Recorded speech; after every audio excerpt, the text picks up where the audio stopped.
So, if you saw the title and know anything about the Frenzied Flame from Elden Ring, you are probably wondering how this could possibly be the thing that leads to the best ending for the lands between.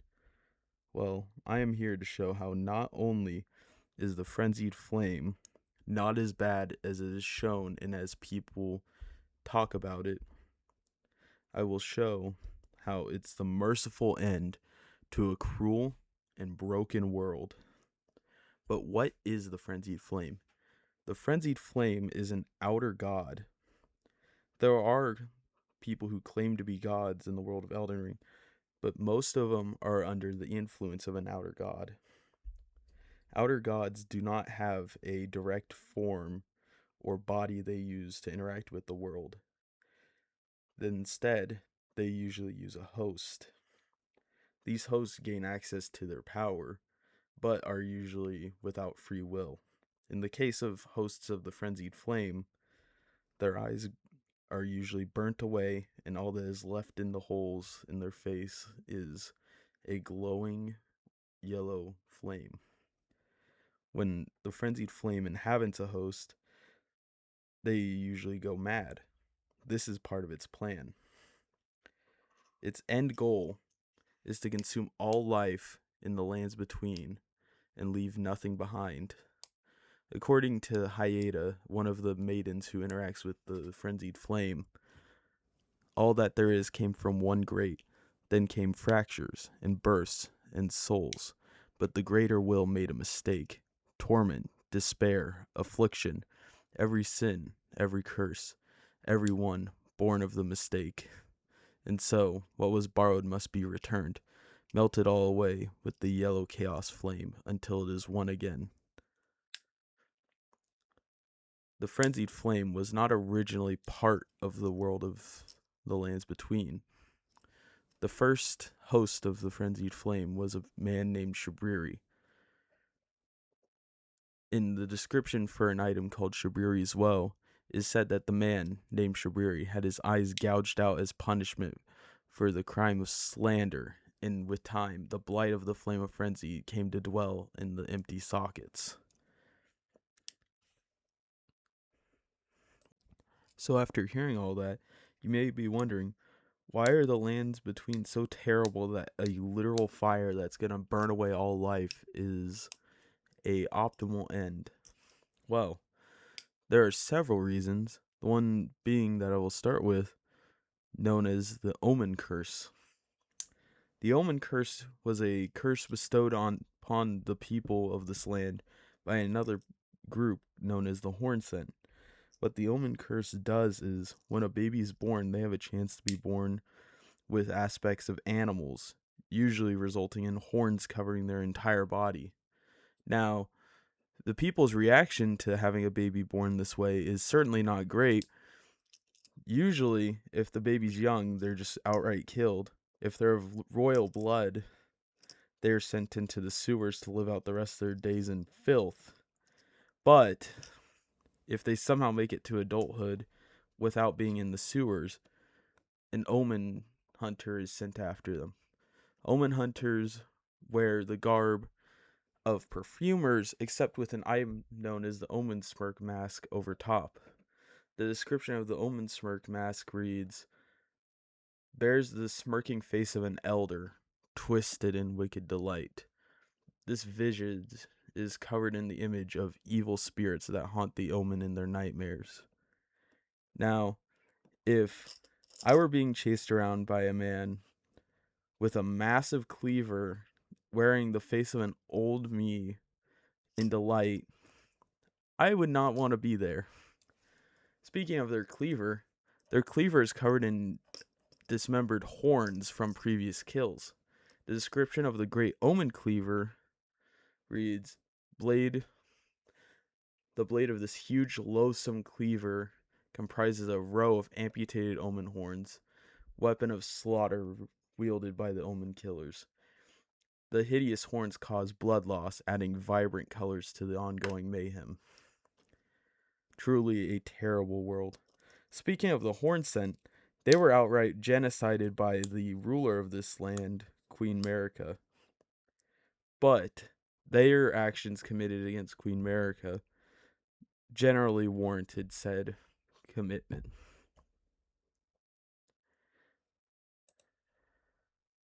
Queen Merica acts as a god of this land, being puppeted by the greater will, or at least attempting to be puppeted by the greater will. But being a god herself does not make her immune to flaws. For example, with the genocide of the Hornsent, it was done because her tribe was put into jars in an attempt to make a god, which it eventually succeeded, unfortunately for the Hornsent, as it, led to their demise. But the failed result of this can be seen all around the DLC as shambling flesh mounds that exit jars to try and grab at you and absorb you. Truly a terrible sight. There were many other genocides, such as the divine beasts or the trolls of the mountaintops of the giants. The trolls were at one point true giants until Queen Merica started a great crusade to slaughter all of them and their people for worshipping the flame god. They had faces in their stomachs that were forcibly removed from their children. The trolls are forever working in indentured servitude, pulling carts and acting as guards. The inhabitants of the lands between are truly as terrible as the world around them. Giant octopi, crabs, bats, hawks, dogs, dragonflies all roam around looking for their next meal in you. Spirits roam looking for whatever they can find. The undead walk, being brought back up by the death root. The death root brings them back past the revival of the Erd Tree. Demi-humans and exiles and misbegottens hunt players for whatever scraps they can find on them to wear. Blood fiends sacrifice their own blood to the formless mother in an attempt to get any sort of reward. This is a cruel and unforgiving world. Even escaping to different lands is no safety. Godfrey was banished to the Outlands, but eventually returned with far less soldiers than he started with. In another kingdom known as the Land of the Reeds, according to the item description of the Lands of the Reeds armor, the Land of Reeds has long been locked in the miserable civil war, during which time it has remained alienated from the cultures of its neighbors. Little wonder that the entire nation has succumbed to the blood-soaked madness, or so it is said. This blood-soaked madness is also mentioned in the description of a katana known as Rivers of Blood, which reads, Weapon of Okina, swordsman from the land of reeds, a cursed weapon that has felled countless men. When Moog, Lord of Blood, first felt Okina's sword in madness upon his flesh, he had a proposal to offer Okina the life of a demon, whose thirst would never go unsated. This is one of many examples that could be given for the lands throughout. Diseases run rampant in the lands between. There are poisonous swamps and rabid rats roaming around. The most horrific of these diseases is known as the scarlet rot. The scarlet rot can only be stopped by running water or by fire. And that is what happened to the lower east part of the map, which is now infested and overrun by blooms of the disease. It takes your eyes first, and then it rots away your limbs until you can no longer move, and eventually you die to it. The only way to stave it off is by using a golden needle.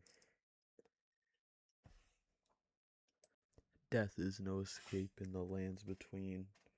According to the skeletal militiaman's description, quote, militiamen who live in death and will continue to rise again until properly finished off. This grotesque fate of those who come in contact with death root. The body remains and walks, but the soul has long burned away. When a hero dies, they are often buried at a catacomb as close as possible to the roots of the Erd tree. This is because their soul returns to the Erd tree and they can be reborn. The world has been going on for thousands of years, and most of the people who remain have been around for all of that time. Those who cannot be buried at the foot of the Erd tree can be brought back using their spirit's ashes and made to fight their previous battles in their minds. This is no way to die.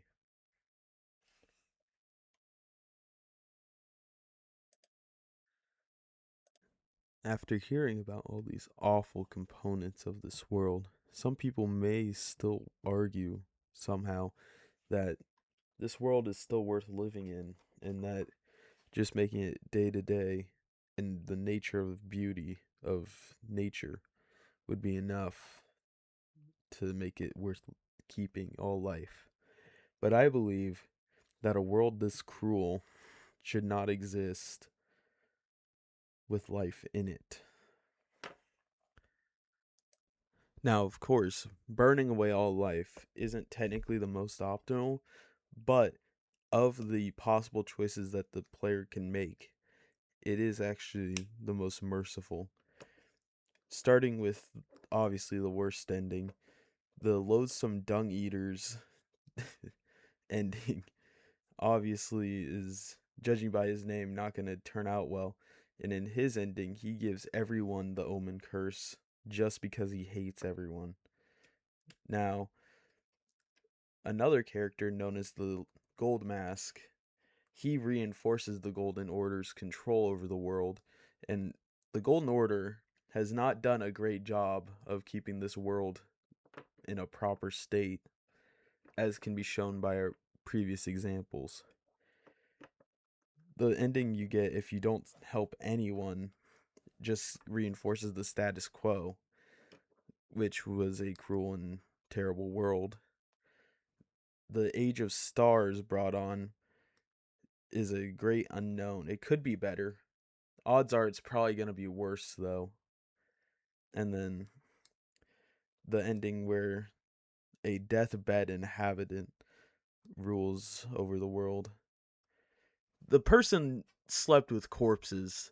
You don't want you don't want your ruler to have slept with a bunch of corpses and stolen the life force from still living people. That's just not how you want your kingdom to be ruled. So anyways, in conclusion, I've discussed why the Frenzied Flame is a better ending than any other, and what makes that world so terrible, and also why people are stupid for thinking that the Frenzied Flame isn't the best. Thank you.